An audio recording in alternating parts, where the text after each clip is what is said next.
किपरि होइथिला शिवलिंगर उत्पत्ति किए करिथिले शिवलिंगर प्रथम पूजा शिवलिंगर अर्थ कौन एवं शिवलिंग उपरे जलाभिषेक काहींकी करा जाए। तेबे दर्शक बंधु ए समस्त प्रश्नर उत्तर जानिबा पाई आम वीडियो को शेष पर्यंत निश्चिंत देखंतु।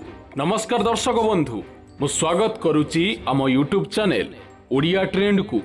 शिवलिंग प्रसंग रे आकाश को स्कंद पुराण रे लिंगर रूप भाव में विवेचना करा जाइछि। शिवलिंग हेउची वायुमंडल एवं समग्र असीम ब्रह्मांड सहित घूर्णन करुथिबा पृथ्वीर अक्ष। शिवलिंगर अर्थ अनंत, जार अर्थ यार शेष किंबा आरंभ नाही। वायु पुराण अनुଯାयी अंतिम दिन रे प्रत्येक महागुरु परे समग्र विश्व एई शिवलिंग रे मिसी जाए एवं तापरे एई शिवलिंगरु जगत सृष्टि हुए। तेणु शिवलिंग जगतर समग्र शक्तिर प्रतीक भावरे विवेचना करा जाए। लिंग हेउची शिवंकर एक रूपहीन रूप। भगवानंकु शंकर भावरे मूर्ति रूपरे पूजा करा जाए। शिवलिंगर इतिहास अनेक हजार वर्ष पुरुणा। प्राचीन कालरू शिवंक लिंग उपासना प्रचलित थिला। समस्त देवता मानंक मध्यरे शिव हेउचंती एकमात्र भगवान जार लिंग धर्म पूजा करा जाए। दर्शक बंधु, एही प्रसंग रे विभिन्न प्रकार कहानी मध्य अछि। कुहा जाए जे समुद्र मंथन समय रे शिव एही विष को दूर करिबा पाई तांको गଳାରେ समस्त विष को रखी देइथिले। विष पीबा परे शिवंक गଳା नील होइगला। से नीलकांत नाम रे परिचित हेले। किंतु विषाक्त खाइबा कारणरू भगवानंक शरीर रे जळुथिबा सेंसेस वृद्धि पाइला। सेई जळुथिबा जळ को लिभाइबा पाई शिवलिंग उपरे जल अर्पण करिबार परंपरा आरंभ होइथिला, जहा आज भी जारी अछि। भगवान शिवंक प्रतीक भावरे शिवलिंग को पूजा करा जाए। यह को रीतिनीति सहित पूजा करा जाए।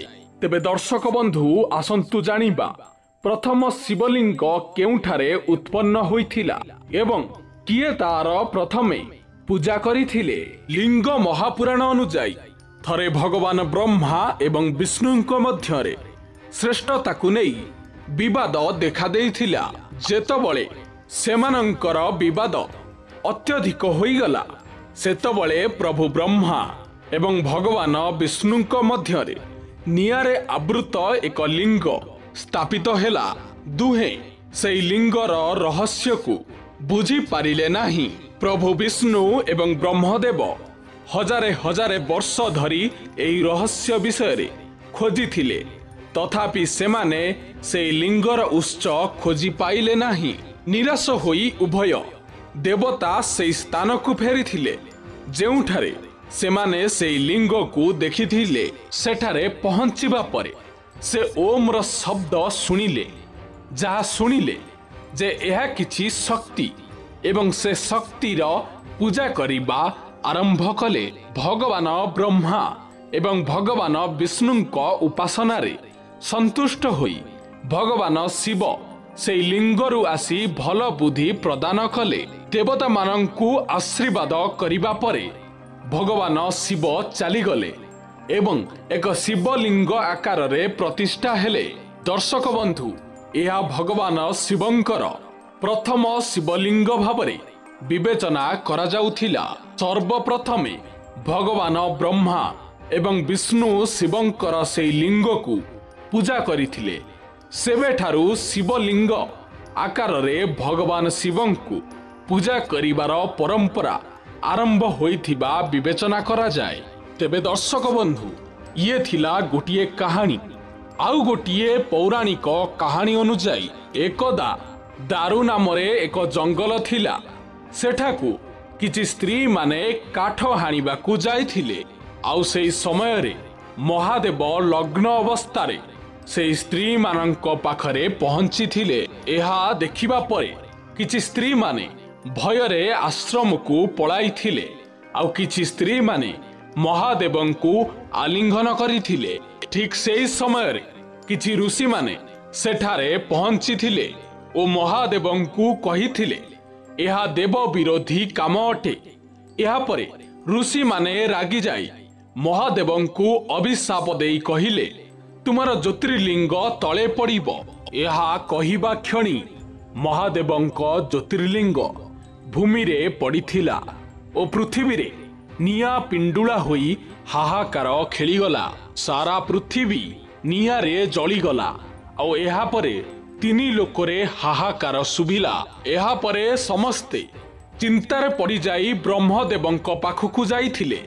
ଏହାପରେ ବ୍ରହ୍ମଦେବ ଋଷିମାନଙ୍କୁ ମହାଦେବଙ୍କ ଶରଣକୁ ଯିବାକୁ କହିଲେ। ଋଷିମାନେ ସେୟା ହିଁ କଲେ।